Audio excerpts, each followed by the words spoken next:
Assalamualaikum warahmatullahi wabarakatuh. Kebaikan yang terlupakan. Sahabatku, Allah Subhanahu wa Ta'ala memerintahkan kita untuk saling tolong-menolong dalam kebaikan. Ini maknanya sangat luas. Kebaikan ada yang terlihat dan ada yang tidak terlihat. Mengajak kepada kebaikan yang terlihat adalah yang sering dilakukan oleh penyeru kebaikan.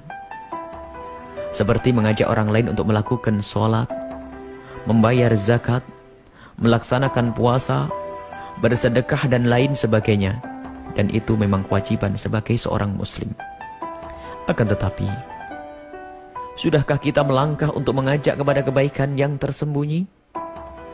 Kebaikan yang keberadaannya sangat penting dibanding kebaikan yang terlihat. Di balik kebaikan yang terlihat, ada kebaikan yang tidak terlihat, yang lebih penting dan merupakan ruh segala kebaikan. Sholat ada ruhnya, infak sedekah juga ada ruhnya. Dan ruhnya adalah kebaikan yang tersembunyi di balik semua itu. Ia adalah yang sering dilupakan oleh penyeru kebaikan di saat mengajak orang lain dalam kebaikan. Ia adalah ikhlas. Seseorang yang ingin membangun pesantren, kemudian ia datang ke sahabat-sahabatnya untuk mengajak mereka agar bisa ikut membantu berdirinya proyek dan ladang akhirat ini. Sehingga ia pun menyanjung sahabat-sahabatnya dengan segudang sanjungan agar besar hatinya untuk berinfak kepada pesantren tersebut. Ia telah berhasil merayu orang lain untuk berinfak. Akan tetapi, ketahuilah ia telah zalim kepada sahabatnya tersebut. Sebab ia hanya menginginkan sahabatnya mengeluarkan uang, akan tetapi tidak menginginkan sahabatnya mendapatkan pahala.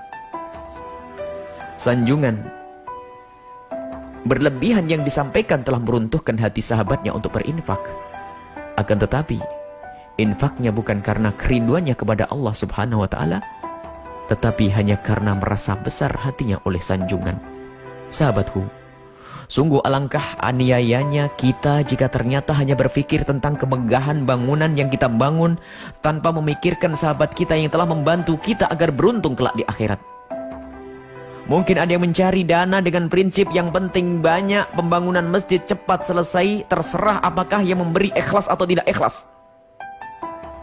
Sungguh ini adalah suatu kezaliman dari orang yang tidak mengerti makna mengajak kepada kebaikan.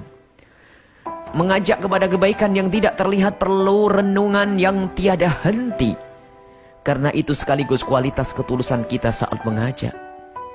Yang tidak peduli kepada keikhlasan saudaranya bukanlah orang yang faham makna mengajak kepada kebaikan. Jangan sampai saudara kita telah mengeluarkan dana jutaan rupiah untuk pesantren atau masjid kita, akan tetapi ternyata ia tidak mendapatkan apa-apa di hadapan Allah Subhanahu wa Ta'ala. Kita harus membimbing saudara kita untuk bisa ikhlas dalam beramal. Ini adalah hal yang amat penting dalam mengajak kepada kebaikan. Karena ikhlas itu lebih penting dari hal lainnya. Ikhlas adalah ruh dari segala kebaikan. Sahabatku, ada 3 hal yang harus kita perhatikan untuk mengajak orang lain kepada keikhlasan. Pertama, kita harus senantiasa mendoakan orang-orang yang telah membantu kita dalam kebaikan. Semoga Allah Subhanahu wa Ta'ala senantiasa memberi kepada mereka keikhlasan. Yang kedua, gunakanlah akhlak yang mulia di saat kita mengajak seseorang dalam kebaikan atau meminta dana untuk sebuah pesantren, masjid, dan lainnya, agar kesiapan mereka dalam mengikuti ajakan kita itu karena hatinya yang telah sadar akan kemuliaan di hadapan Allah Subhanahu wa Ta'ala. Bukan karena tertipu oleh sanjungan kita atau merasa malu karena kita jika tidak berbuat atau tidak memberi. Ketiga, bawalah dalam perbincangan dengan kita dalam setiap pertemuan kepada hal-hal yang bisa menjaga keikhlasan dalam beramal dan kerinduan kepada Allah Subhanahu wa Ta'ala. Semoga Allah Subhanahu wa Ta'ala menuntun hati kita dalam setiap gerak tubuh kita untuk senantiasa ikhlas. Semoga Allah Subhanahu wa Ta'ala memberikan keikhlasan kepada siapapun dari saudara kita yang pernah berbuat baik, agar tidak sia-sia semua